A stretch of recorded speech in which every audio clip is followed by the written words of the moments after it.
It's Boeing versus Airbus, the American versus the European Aviation War. And I don't mean this figuratively. This is an actual war with weapons of mass destruction. How can these two companies be so evenly matched? What makes them so similar despite their differences? And what does it take to beat them? Stay tuned. You're not going to want to miss this. The United States and Europe are fighting over aircraft, but not the kind that fly in the sky. They're fighting over the aircraft that make the planes that fly in the sky. Commercial jets are one of the most complex products ever created by mankind. These flying metal tubes crisscrossed our planet every day, transporting millions of people across the world. But they're also incredibly expensive. A single wide-bodied jet, like the Boeing 787 or the Airbus A350, costs more than $300 million. Considering this, you would think that there would be only a few manufacturers of commercial jets. Surprisingly, though, there are only two. There is Boeing from the United States and Airbus from Europe. In other words, the entire world's commercial jet market is dominated by just two companies. Considering this duopoly, you might assume that one company is clearly better than the other, but that's not really the case. Two companies are so evenly matched that we can't even say one is better. They have fought to such a draw that the entire industry has changed because of them. But how did these two companies become so dominant? To understand how these two companies became so powerful, we first need to go back to their beginnings. The history of Boeing dates all the way back to 1916, when it was known as the Pacific Aero Products Company. It focused initially on building seaplanes for the U.S. Navy, but it wasn't until World War II that it gained prominence. During World War II, Boeing built a number of aircraft for the U.S. military, including the B-29 Superfortress, which was the first aircraft to drop an atomic bomb. After the war, Boeing diversified into commercial jets and became one of the biggest players in the industry. Airbus, on the other hand, didn't start until 1970. It was founded by 5 founding members: Brigat, Aeronaves de Blaka, MBB, Fiat, and Construcción known as Aeronauticas. At first, Airbus focused on building smaller regional jets. But it wasn't until 1988 that it started to gain traction. That year, Airbus delivered its first A320 family jet and quickly became a competitor to Boeing. The question is, how did they become so big? Well, the answer is simple: competition. When Boeing was delivering 400 planes per year, Airbus would only deliver 100. This meant that Boeing could easily outproduce Airbus. But instead of accepting this, Airbus decided to fight back. It leveraged its European roots and started developing wide-body jets that were cheaper than Boeing's. For example, the A330 was developed to be a cheaper alternative to Boeing's 67. Airbus continued to invest in new technologies to reduce production costs. This included investing in advanced manufacturing techniques and designing more efficient aircraft. By the end of the 1990s, Airbus had become a serious threat to Boeing. In 1999, Airbus delivered 268 aircraft, while Boeing only delivered 239 aircraft. Now, this may seem like a small difference, but it was actually a major upset. For the first time in decades, Airbus had outdelivered Boeing. At this point, Boeing was worried. They knew that if Airbus kept growing at this rate, it wouldn't be long before they took the crown. So they decided to fight back. Boeing went on a hiring spree and started investing in new technologies. This allowed them to increase production rates and lower costs. By 2005, Boeing was back on top. They delivered a total of 435 aircraft, while Airbus only delivered 351 aircraft. But Airbus wasn't going to accept defeat. It went back to the drawing board and started developing more efficient aircraft. This led to the development of the A380, the world's largest passenger aircraft. The A380 was supposed to be the game changer that would allow Airbus to finally overtake Boeing. Unfortunately, though, the A380 ended up being a massive failure. Very few airlines ordered the plane, and Airbus was left with hundreds of unsold A380s. Despite the setback, Airbus was determined to win the war.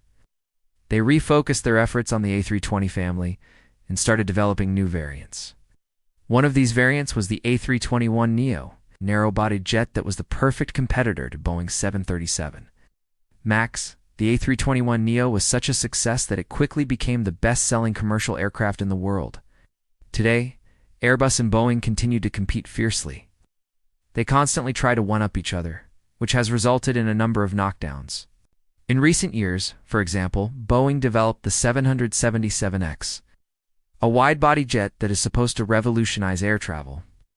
But the 777X has been plagued by problems, which has given Airbus the chance to take the lead. Currently, Airbus is the world's largest aircraft manufacturer. It delivers more planes each year than Boeing and has a larger backlog of orders. Despite this, though, many analysts believe that Boeing will eventually come out on top. Boeing is the more established of the two companies and has a stronger financial position. They're also investing heavily in new technologies, such as the development of a new mid-sized jet. In the long run, these investments could pay off and allow Boeing to reclaim the title of the world's largest aircraft manufacturer. So the question is, why can't anyone beat these guys? Well, the answer is simple. They've created a duopoly that is very hard to break. To understand what I mean, let's look at the economics of the commercial jet industry. As we mentioned earlier, a single wide-body jet costs more than $300 million.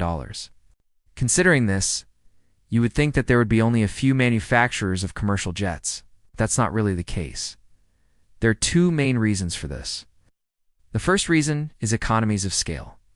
Commercial jets are such a massive undertaking that only a few companies can even attempt to build them. For example, Boeing employs more than 150,000 people and has annual revenues of more than $100 billion. Airbus, on the other hand, employs more than 130,000 people and has annual revenues of more than $80 billion.